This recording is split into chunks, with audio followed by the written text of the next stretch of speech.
Hello, everybody. My name is Miguel de Casa, and I am one of the founders of Xamarin, a company who focused on bringing .NET Love to Android and iOS, and helping the life of .NET developers better everywhere. I have a lot of interesting things to show you today. I'm actually very, very excited about to show you some of the things that we've been working on in the last year.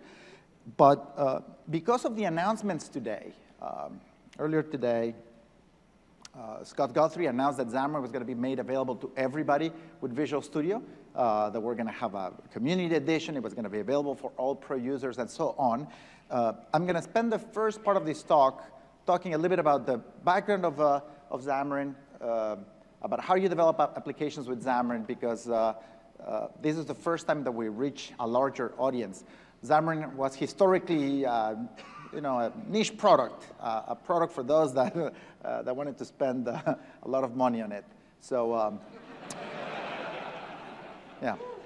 So we're going to do a little bit of an intro, and I'll try to go fast here. The good news is that there's a lot of good resources for you to go deeper onto these things. We have Xamarin University, where you can learn. As part of the announcement today, there's a lot of online sessions for self-learning. There's also, we have great documentation, tutorials, and walkthroughs. And also, we have a bunch of experts at the booth in the main hall. If you have questions, we have a lot of people there that can help you. So I'm still going to give you an overview, but I won't go too much into detail, so I can go to the super exciting stuff. So today's announcement, I think, is fabulous. You should go get it if you haven't got it yet.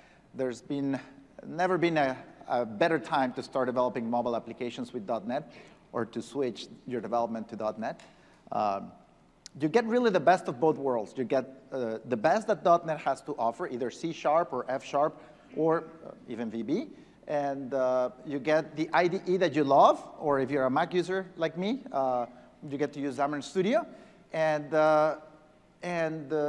we've blended .NET with the native operating system object systems, right? So we've blended it with Android, we've blended it with iOS, we've blended it with the Mac. So, all right. So there's a couple of things that I wanted to talk to you about today, which is really the benefits of using Xamarin and .NET are many. So either if you're starting a mobile project today, or if you already started a mobile project and you're maintaining a bunch of teams inside your company, really, to us, what is really exciting is first that you can support more customers. So if you don't have an existing mobile effort right now at your company or your organization, now you can reach more people. You can reach more people that use mobile devices and that want to have a native experience. Second, Xamarin was designed so you could take advantage of everything that is native about the platform. Both Android and iOS are platforms that move very, very rapidly. They introduce many new features on a very predictable cadence. And each release surfaces new hardware capabilities and new web service capabilities. So with Xamarin, you manage to get all of those things for your applications. And in fact, there's always a race. Every time there's a new Google Play Services release or a new iOS release, there's always a race for developers to adopt those features so they can capture more customers. And finally, by using C# for your applications, a single code base, you still learn the different models of Android and iOS, but you can share a tremendous amount of code. You fix the bug once, right? On all your shared code, you fix the bug once, you implement the features once, and when you fix bugs, they're fixed across the board. So we've had great experiences with a lot of companies that adopted the product way when it was too expensive, and they lowered their development costs and their maintenance costs. So this is why you should consider either starting your projects with C# or F#, or consider switching from other, maybe not as sophisticated languages. So there's a couple of things that were announced today. So in addition to making Visual Studio available to everybody, Xamarin available to everybody has Visual Studio, Scott Guthrie announced today that we're open sourcing both all of the features in the Mono runtime that we kept proprietary. We're also relicensing it under a license that allows the use on every imaginable scenario. We used to license it under LGPL, which is a license that has some strings attached, and we also license it commercially so that we could have a viable business. Now that Microsoft is essentially owns Xamarin, they no longer need that business, and everybody can use the Mono runtime for everything they want. So you no longer need to license Mono. You can use it in any possible scenario.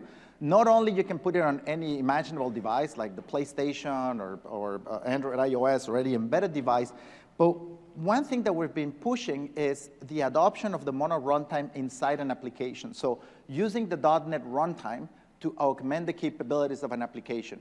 Similar to how Unity extended their game engine with the .NET runtime, we want to see more of those things. We're working a few things ourselves, contributing to other projects to do that, but you now can also embed the .NET runtime into your application, and with something I'm going to show you later today, you're going to have a great experience extending your actual code with an embeddable .NET runtime. So,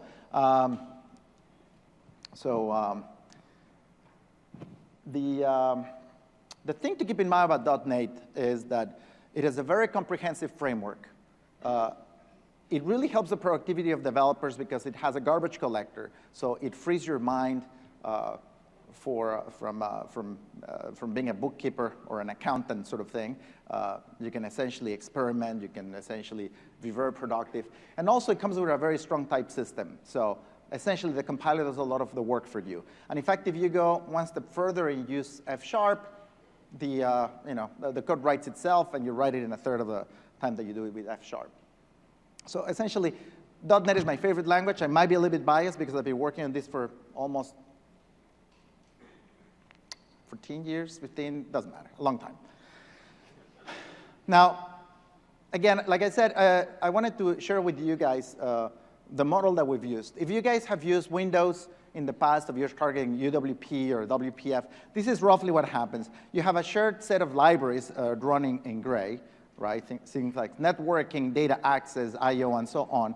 And when you build a UI application for Windows, you use these other namespaces and libraries, things like Microsoft.Font, Windows Storage, and so on. So what we've done with Xamarin is we essentially give you all these gray boxes that you have there, and this is not always going there. All right. So we've essentially given you all the same gray boxes, but also we've augmented it with the native APIs of the platform. And we've done two things here. One, we've done a one-to-one mapping to every API on iOS and Android. So if it's available for Swift or Objective-C, it's available to C#. Same thing with Android. If it's available in Java, it's available in C#. And we've mapped it in a way that follows the .NET framework design guidelines. The second thing that we did is that we integrated the object system. So it's not only about surfacing the API, it's also about making sure that the object systems work together. So when you create a subclass in C# of a native API, it becomes a native subclass, right? So if you subclass UI view, the runtime, the operating system has no way of knowing that this is not a UI view. It just happens to be implemented in C#. And the same thing for Android. You can create subclasses in C#, and there just happen to be subclasses of Java. So Java has no way of knowing that this happens to be written in a different language. And we've done exactly the same thing with Android. And I don't know why this thing is, this really is not following my clicks.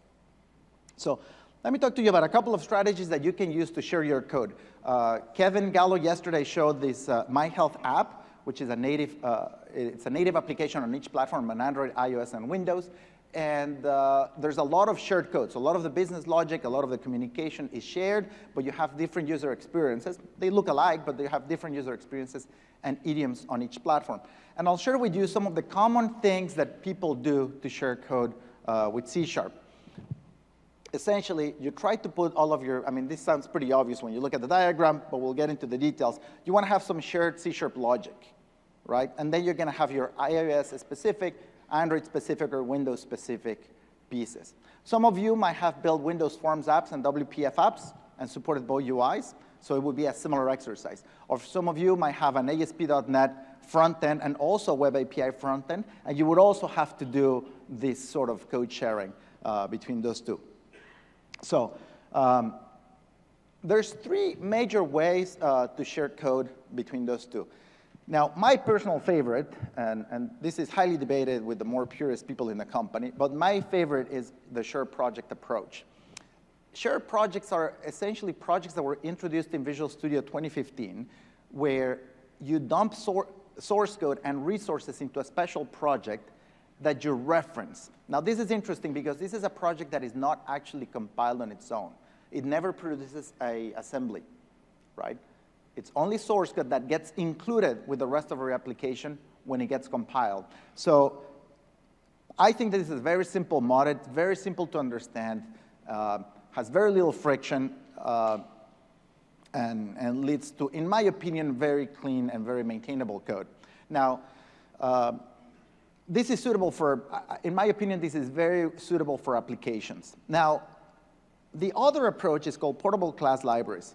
And with portable class libraries, you create a project, which is a portable class library, and the output of this will be an assembly. And this assembly then gets shared across all of your platforms. This requires a little bit more engineering, requires a little bit more of a contract design. It's a little bit more cumbersome. And personally, I wouldn't use that for an app, but some of my friends do. But I would definitely use it for libraries. If you want to share libraries or you're producing a library for others to consume, this is the right approach. This is the best thing that you can do on those scenarios. There is one downside. Portable class libraries tend to have a more limited API surface. So sometimes you have to do things like some dependency injection so you can plug a logger or a console write line. I'm a lazy man. I like to put console write lines in my code, so I go with the first approach. And finally, the third thing that you can use is reuse existing components and NuGets that pack a lot of functionality for you to reuse across these platforms. So now, the obvious question is, why don't you do some abstractions for simple things for us?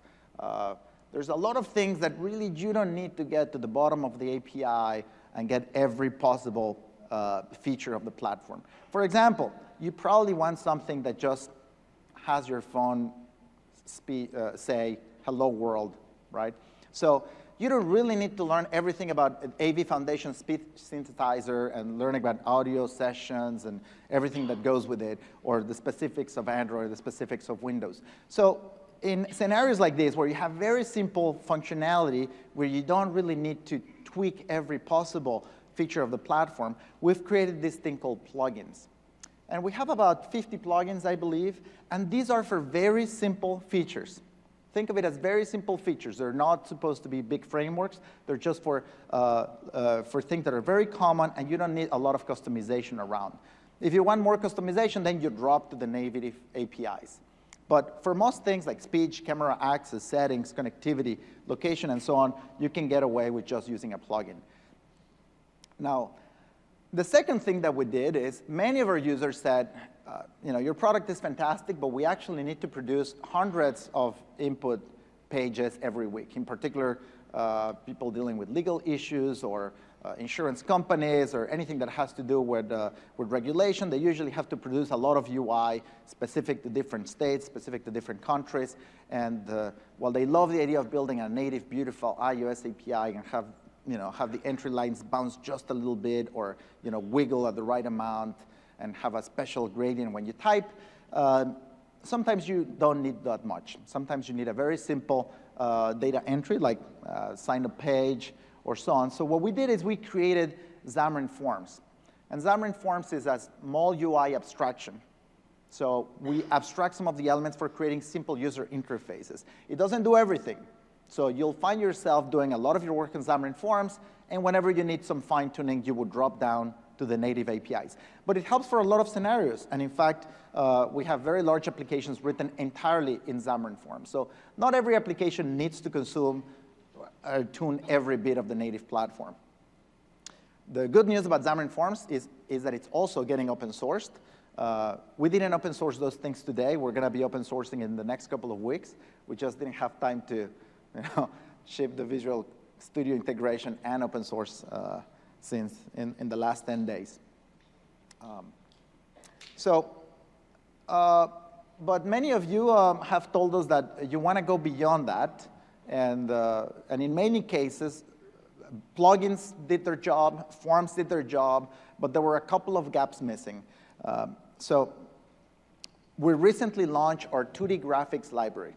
This is a 2D graphics vector composited library for rendering 2D bitmaps and images.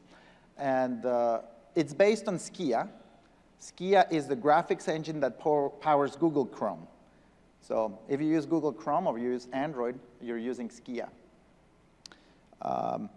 It is incredibly powerful. It is very efficient.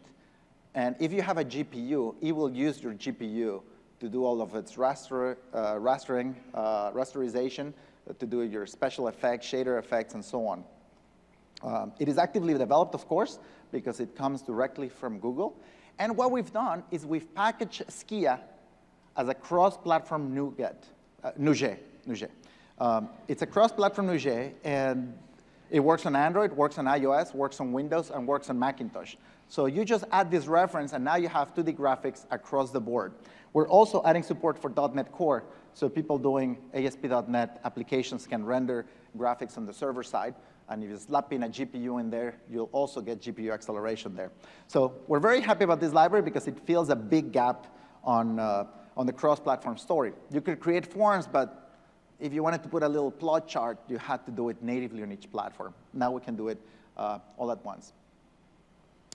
The other thing that we've done is, just like we found Skia, and it was a fantastic 2D library, we found Urho. Urho is a 3D retained graphics engine and also game engine. It does 3D, it both does 3D graphics, but it also does physics, object collision, terrains, pathfinding. It is very comprehensive, and what we've done is we've bound the Urho library to C#. We've created a beautiful, beautiful API, very enjoyable to use.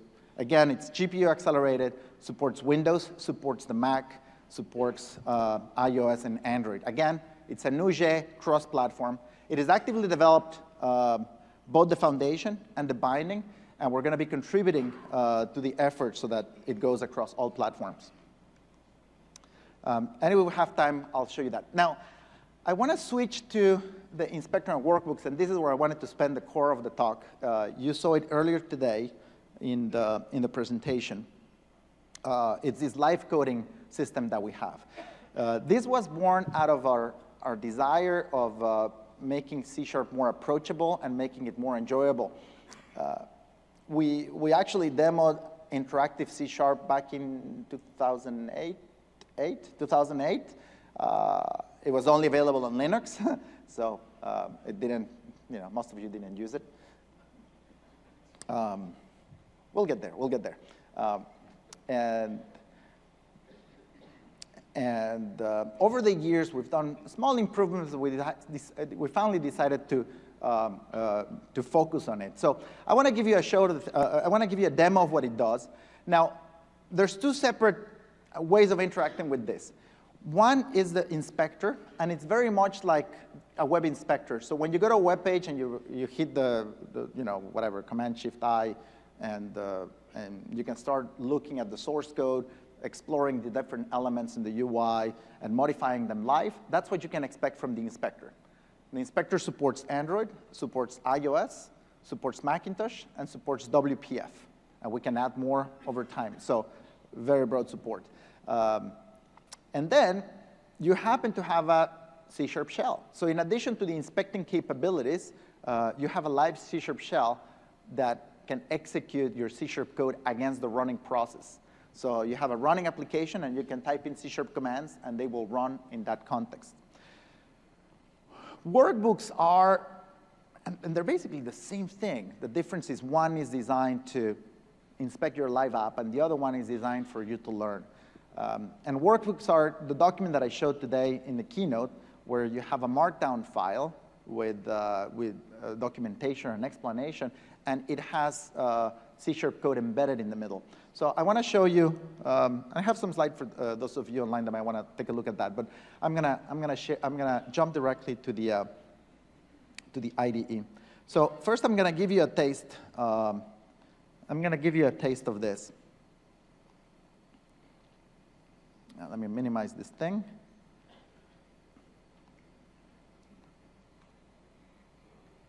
What? Oh, I got to press the button. Yes. 6. All right. So you've probably seen, this is powered by Roslyn, actually. So this uses the same technology that is used by Visual Studio. That has several advantages. We get state-of-the-art code completion, and also it means that every time that Microsoft releases an update to the language, we immediately get it on this system. So you can do very basic stuff like hello. So I'm going to evaluate that. It's going to evaluate as a C# expression. I know, not very exciting. Hello.length, maybe? I know, very exciting. I'm going to use the system IO, and I did this a few years ago. From X in, probably also need link. And then from X in directory.get files, since I'm in Unix,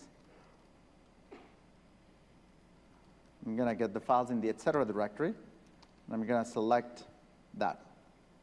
So this is giving me an IEnumerable. You can see that we render some of the values from the IEnumerable. It doesn't render them all. But I can also render it as an object. We'll get back to this in a second. Now, let me go back to this line and say, well, actually, that's not what I wanted. Let me change that. So I want to say where X ends with the word conf. So I want to get all the configuration files, select X, and now the result is only those ones. Now, let's do something a little bit more interesting. From X in directory.get files, users Miguel. So I'm going to get the files in my directory. In fact, let me do this instead. Let me get the list of PNG files in my home directory. What did I do here? Directory.get files. What did I do wrong? What?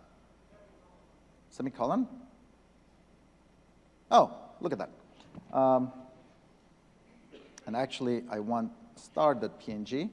OK, so I have 4 images. I don't know what's in there. This might be dangerous, so work with me here for a second. All right, mono Android looks pretty safe. So I'm going to load users, Miguel, mono, android.png. Oh, that is very nice. So it displays the image online. So what we've done is that all the return types that are coming back from C# come with a type, and we've provided custom renderers for many of these things. There's a couple of interesting renders that we have. One of them gives you an object member view. So essentially, it's a way of exploring the properties of an object from a .NET perspective. And the other renderers, they're custom for each one of these. We have things for images, for colors, for animations, for all kinds of other things. And it's an extensible system. So in this particular case, it's an image. And because images tend to have an alpha channel, we have a little slider here so you can, well, that doesn't have an alpha channel, so you can't see anything. But we'll get to that in a second. But I could change the alpha channel here so you could see what happens in that image. In the particular case of images, we have an image render, an XDump render. So let's take a look at that. So this is just beautiful. So for those of you that can decode in your head, this is what's in there. Or we can look at the object member view of this, right? And this is what the object member view does. This is essentially what you would get from exploring your properties on Visual Studio. And you can see that we have a lot of, I started this workbook in iOS mode, so everything that I'm using here are the iOS properties. So orientation, you can see that it's a UI image orientation. You can see the superclass, the size of the object, and so on. And it's interesting because iOS uses floating point values for sizes.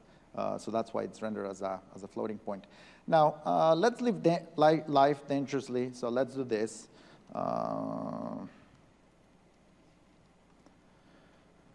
So users, Miguel.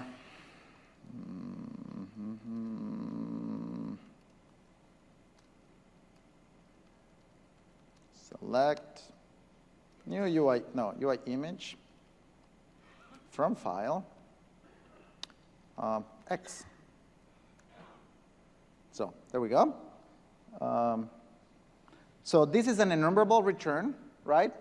And the first image, God knows what it is. I don't know, it's some tiny image.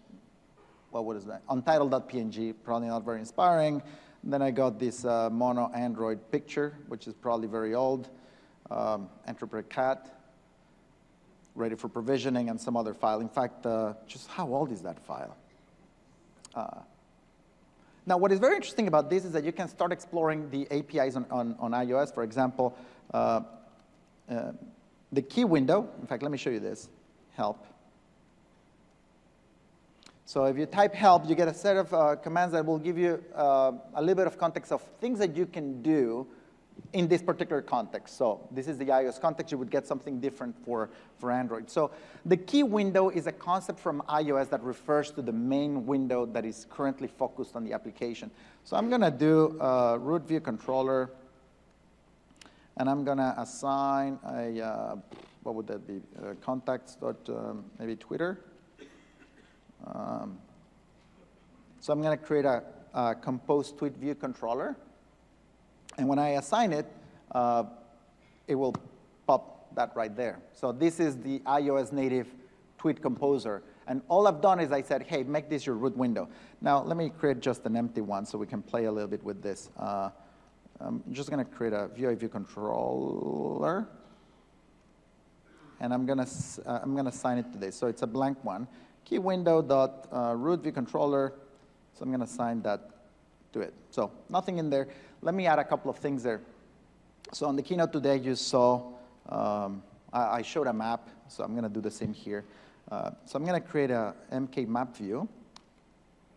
And I'm going to create it with the size of UI screen dot main screen dot bounds. My map.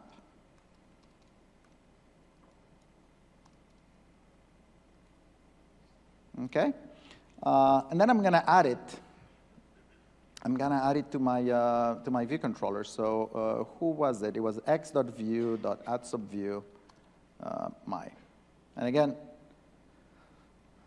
so here's my map. So as you can see, this is actually very interesting in terms of how you learn this thing.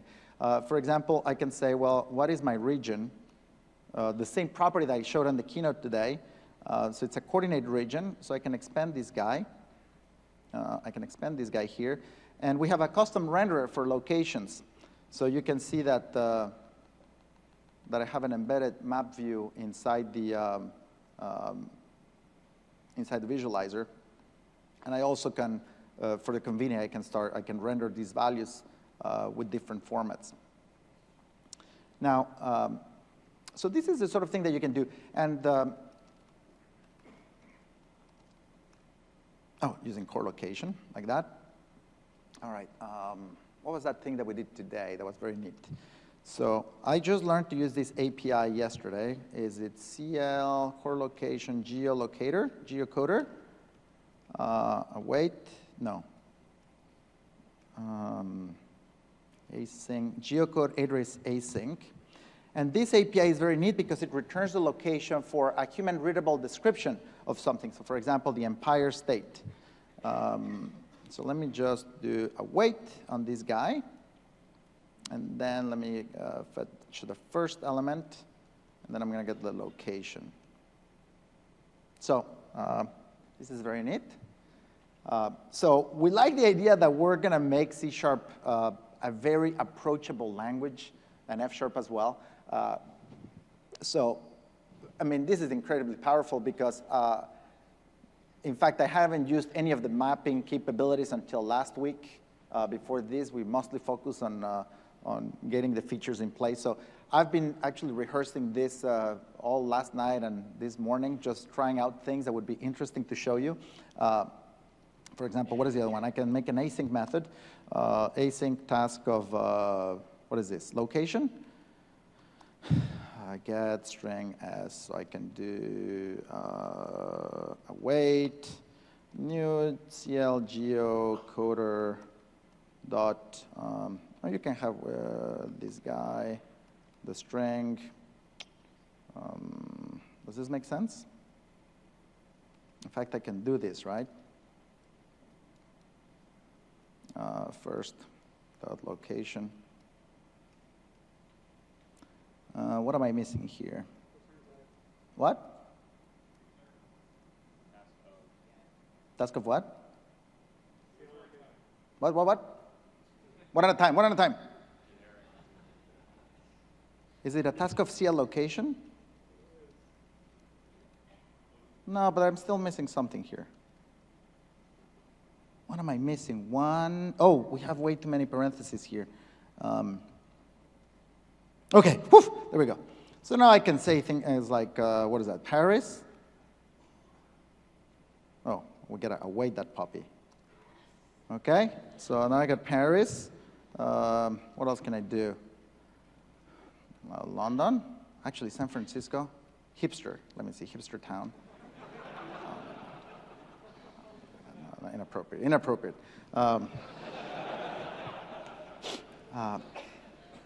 Now let's take a look at the inspector capabilities of this. So I'm going to just quit this puppy. Yeah, just cancel this. Let me close this. Don't save. Oh, I didn't show you this. Let me start it again.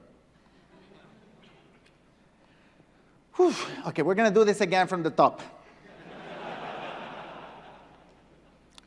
All right, so what did I start? I said using, no.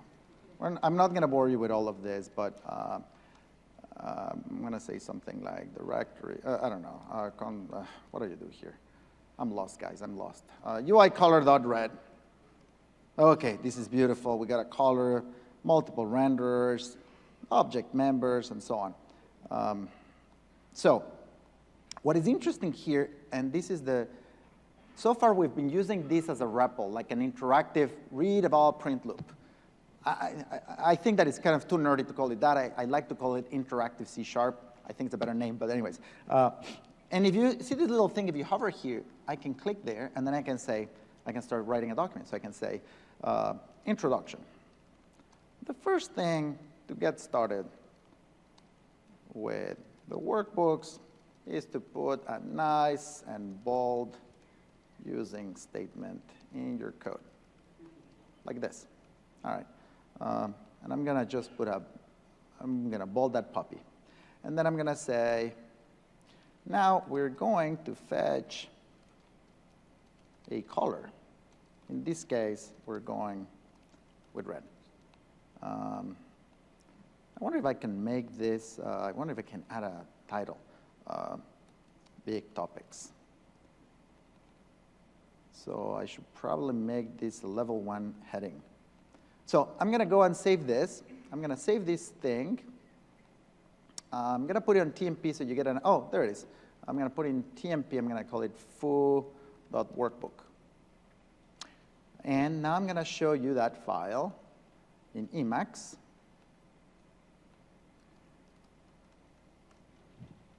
So that's what it is. It is a markdown file, and all it does is it has this tiny little header at the beginning that has a little bit of metadata. And the metadata says, it has the execution mode. We'll talk about that later, maybe, perhaps, something. The platform that it needs to run. So it says this workbook has been designed to run in the context of iOS. And it doesn't matter right now, but it has a packages list, so you can insert NuGet packages. So if you reference a NuGet package here, how do you do this? Where's this? Add a package. So if I wanted to add a package here, like, I don't know, what do you guys use? Newton something or other? But JSON, some JSON stuff. JSON. No, or Urho. I can add Urho there. So if I wanted to add my 3D library, this is how I would add it, right? So as you can see, the interesting thing about this is just Markdown. And what we're doing is that we're turning all of our documentation, all of our Xamarin documentation to learn Android and iOS into these things. They're essentially Markdown. They look pretty on GitHub, and they happen to be executables that you can use to learn. And this is what I showed today on the keynote.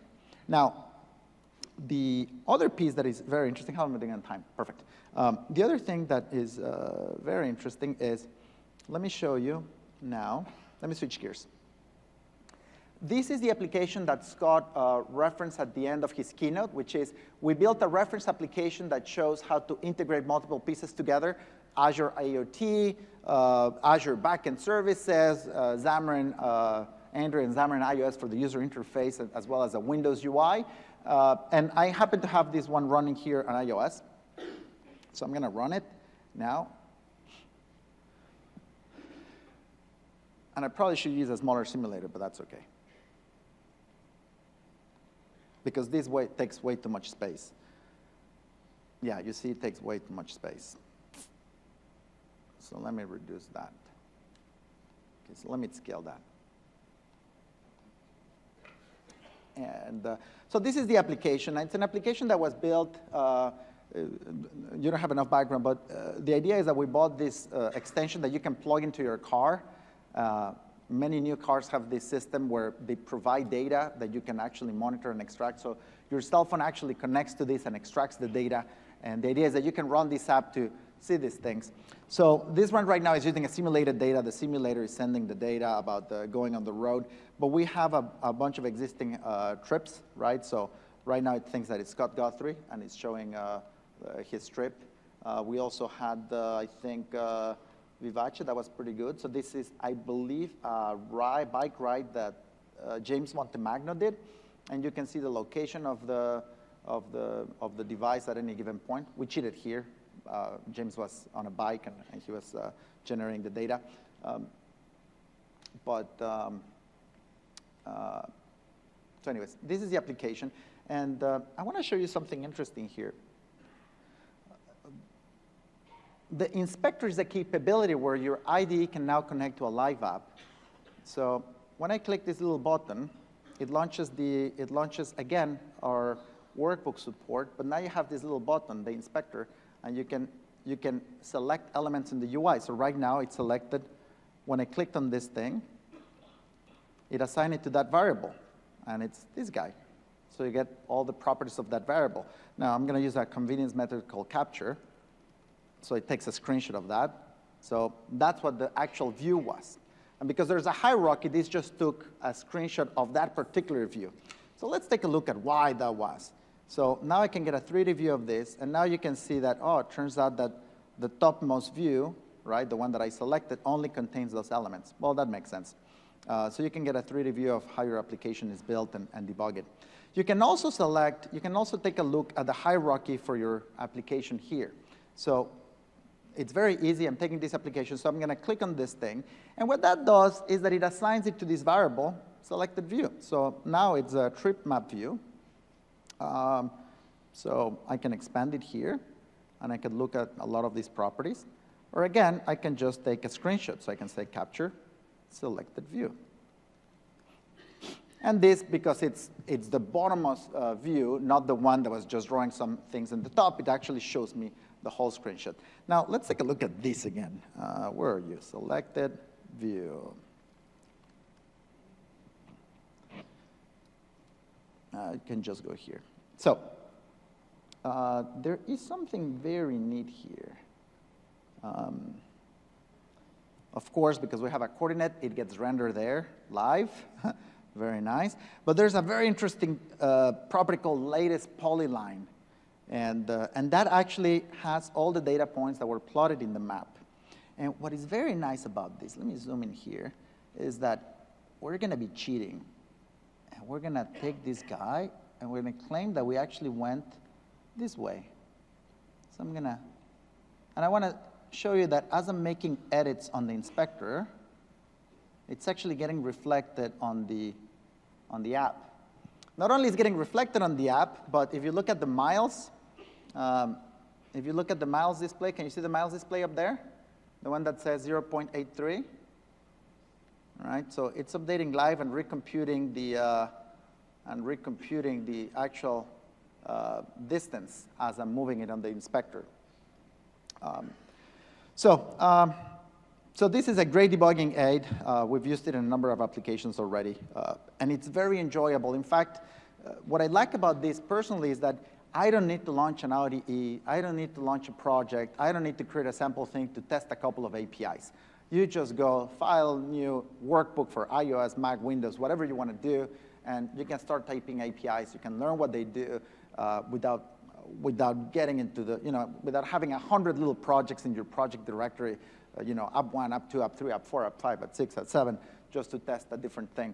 So from a learning perspective, we think that this has a lot of potential, not only because of the workbooks, but because you can interact with C# in the same way that people have interacted with the web up until now.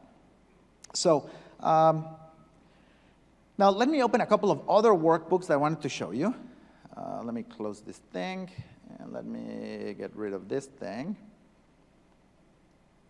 Yeah. And where's the inspector?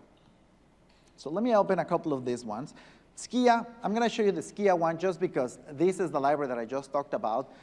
It's been a void in the cross-platform story of .NET. We used to have system drawing, but it wasn't quite pixel perfect. And now we have the capability of having a pixel perfect 2D graphics library. So this is just a document that we produce for people to get started with Skia.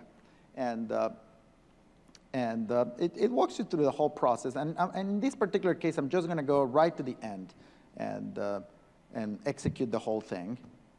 So, so this little function draws a spiral.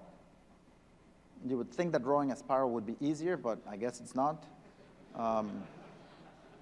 And this is one of those cases where you can actually see the value of rendering the alpha, right? And I can actually go and change this. I can say canvas draw line from 0, 0 to 1, 200, 200, comma paint. Right? So I just re-execute this thing, and there it is. So very excited about this. All right. So this is Skia. Now, let me show you something a little bit more interesting. I'm going to show you. I know that you guys love your 3D charts because you're business people, you're Microsoft people. So we're going to use this 3D library that I just showed you, Urho, to do this. So it's a very simple app. I'm going to run up to here, right? And notice one thing that I'm doing here. I am not evaluating the whole workbook at once. I could, but I'm not going to. Because then, it's not as fun. And what this little app is going to do is just going to create a couple of visual nodes. Now, one thing that you need to know about Urho is that Urho is a system. There's a game. The game people have a name for this, and I can't remember what it is. It's like a component system, something like that. And the idea is that you have nodes, and nodes actually only have a location on the screen. That's all they have. They don't have, there's nothing else. There's no visuals to it. There's nothing. It's just a node. You stick a node there and it does nothing. It's useless. You need to attach components to it. And there's multiple components. One of these components is giving it a view, something that you can visualize, right?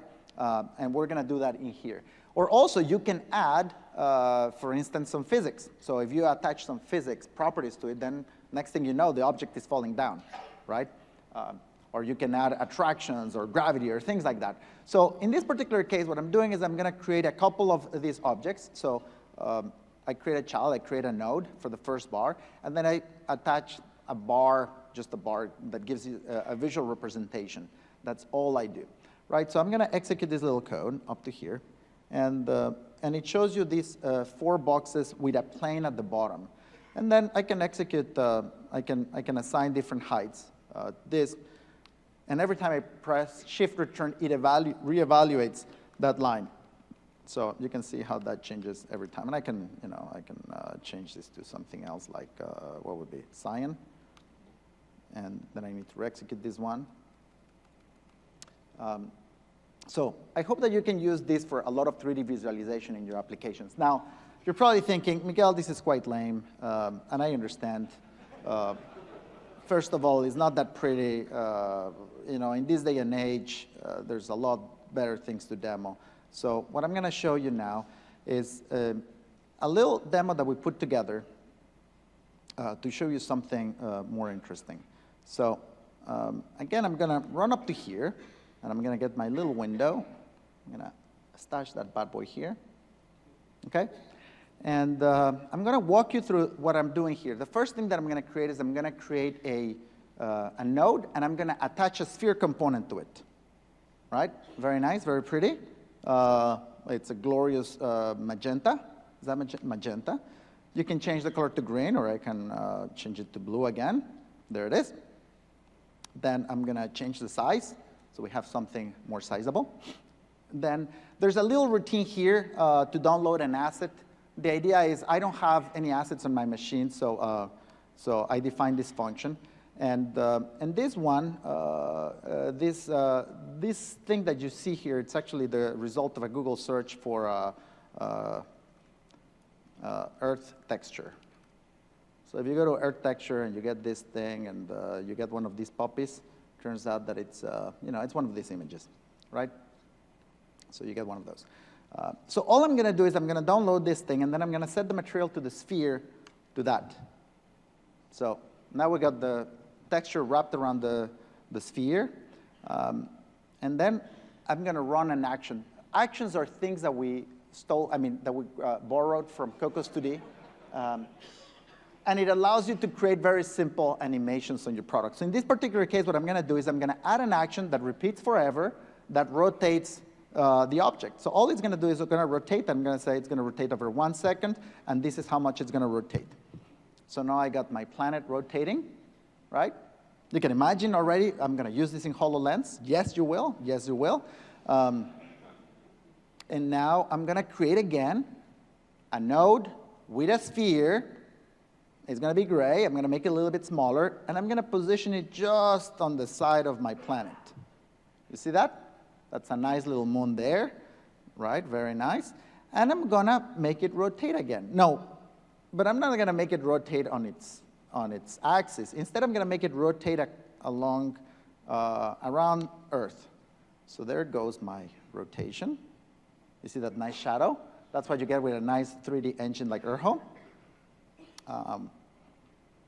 And we're going to put a texture so it looks like an actual moon, right? But this is not very inspiring. You've never seen anything like this. So I'm going to create another kind of component. This is called a skybox. And a skybox is a component that essentially provides a cube. It's a cube of 6 sides that it lives around your world. And it gives you this impression. You use that typically to put some sky or some trees in the horizon or some stuff like that. And once I do that, I have now what looks like a very professional-looking space simulation. And you can probably put some shooters in there.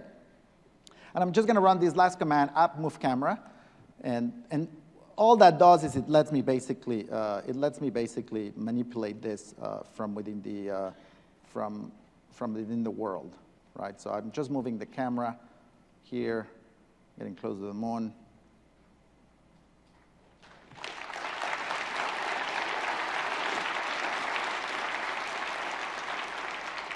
And I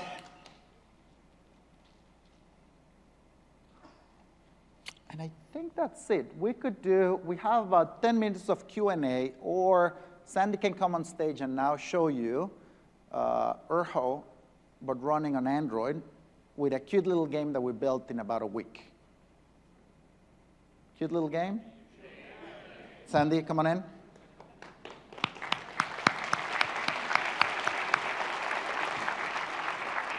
So just as a matter of background, this is a game that we built to test the engine and see how complicated it was. Go ahead.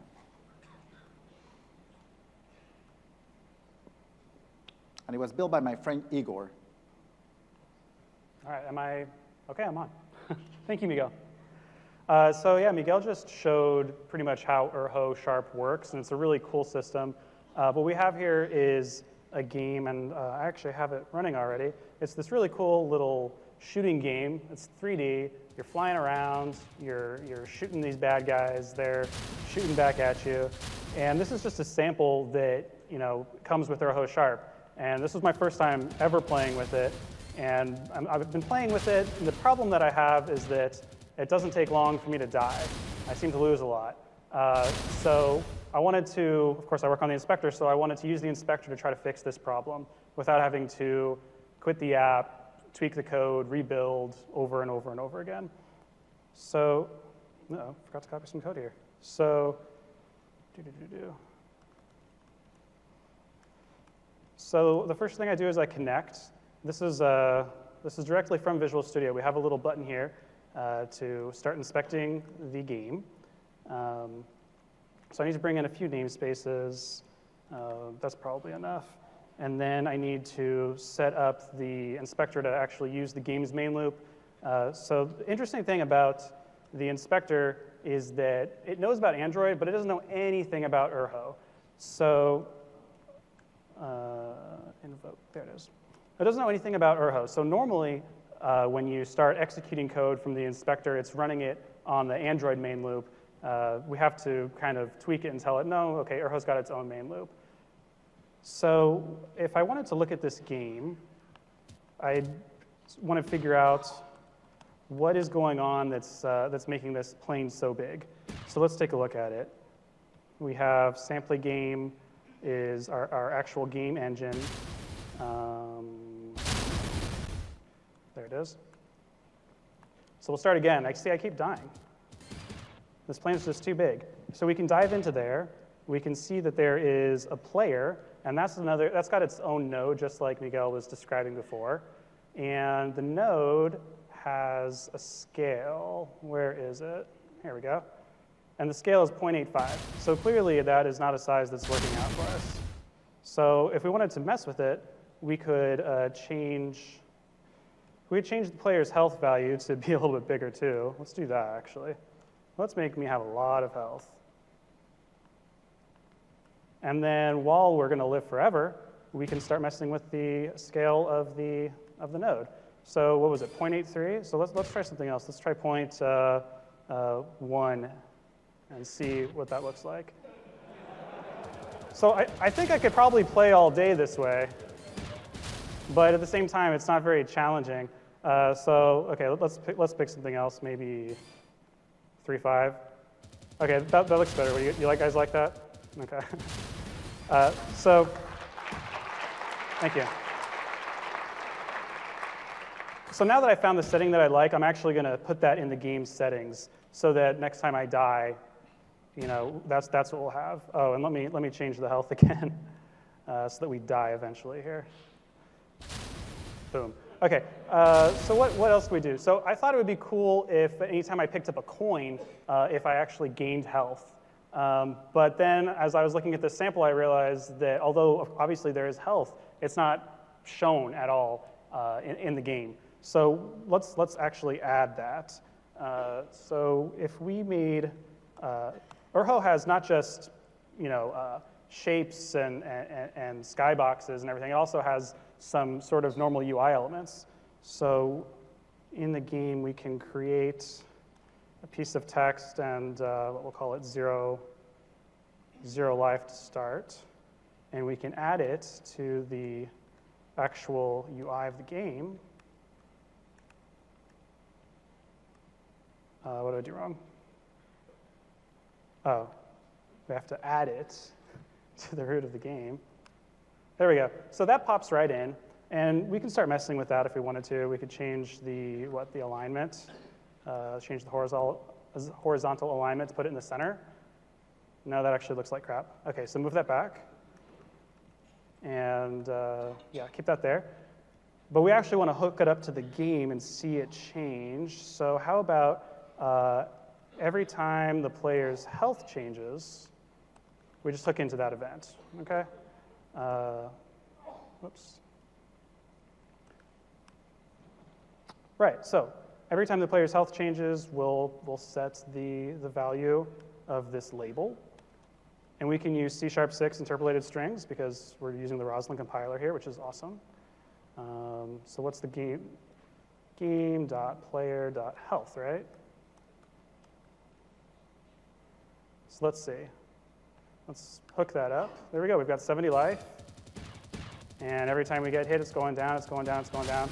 So basically, without ever having to restart this app, I can start playing around, tossing components on. Honestly, Urho Sharp is just a really great system to use with the inspector and just mess with it as long as the game's running. And I didn't have to shut it down and recompile once. So yeah, that's pretty much, that's it. And I think we have time for questions. Yeah, Is that and true? you can save this workbook as well.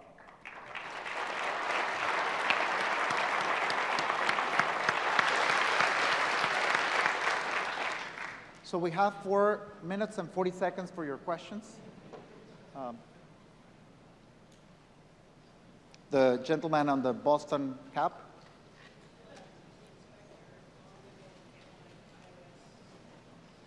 Can you use the inspector on Windows to analyze the iOS? Soon, very soon. We just got a new build of the inspector uploaded today. In fact, inspector and workbooks are the same thing. It's how you launch it, but everything that we show you today is live, and you can start testing it right now. And that particular feature is coming once we have the iOS simulator that we're launching later this month.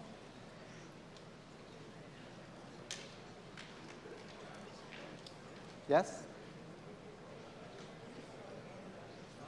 Can we get a price match guarantee? I don't know. Talk to finance. No, if you purchased Xamarin recently, you will get a refund. Yes? Is this, okay, thanks. I was just wondering with, is there any plans where you could actually like build a library that could be consumed by an already existing natively written Java or Objective-C app? Yeah, the question is if there's plans for us to turn an existing or turn C# code into a library that can be consumed and linked, I suppose, with an existing iOS or Java project. It doesn't exist yet, but yes, it's very much planned, and yes, it will very much happen. Thanks. Excuse me. Yes? Can you make the spin the other way? I'm sorry? Can you make the spin the other way? Yes, yes, you can rotate the Earth the other way. Thank you. That's in the west? Was it wrong? Yeah. Maybe you should build a validator into the language. You got us. You got us. Yes? The question is about Xamarin Forms. Yes? We've been trying for the last few months to get it run on Windows phones, and we've not been successfully able to do that. To run Xamarin Forms on Windows Forms? Windows Phone. I mean, we've been trying to, it runs perfectly. We compile perfectly for iOS. We compile perfectly for Android. But when we try to compile it for Windows 10 phone, we still have a long way to go. For a serious application, for a simple hello world, it's going to work. Yeah, we'll fix it. Put a bug report. No, two things. The UWP support was on preview, and it's now becoming, we're graduating it very soon to stable. And the second piece is it will be open source, so you will no longer be at our mercy to address some of those issues. But we're very well aware, and we're working on that. Thank you. Does the inspector work with WPF? It does work with WPF, yes. Awesome.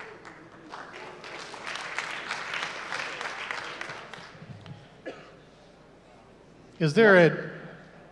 Hold on, there's a question here.